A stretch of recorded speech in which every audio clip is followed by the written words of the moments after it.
سنة أولى جامعة وحاسس بالتوتر؟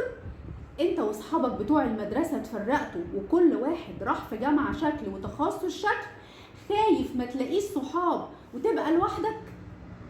عايزة اقولك ان ده شعور طبيعي جدا تحس بيه في اول سنة جامعية. طب ليه؟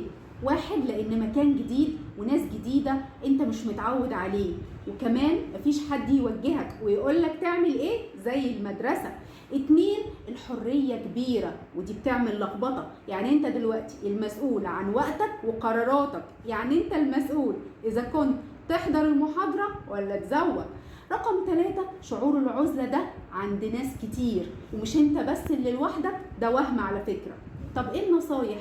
واحد، نظم وقتك واعمل تو دو ليست عشان ما تتشتتش بسبب الخوف والتوتر اول اسبوع.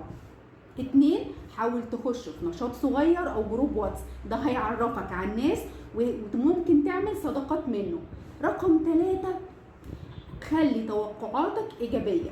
رقم 4، حاول تزور الجامعة قبل الانتظام في الدراسة وتعرف لو عايز تجيب حاجة تجيبها منين وتعمل ايه، ده هيطمنك.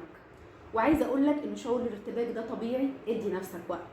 واخر حاجه مهمه جدا عايزه اقولها لكم، مبروك، سنه جامعيه جديده سعيده.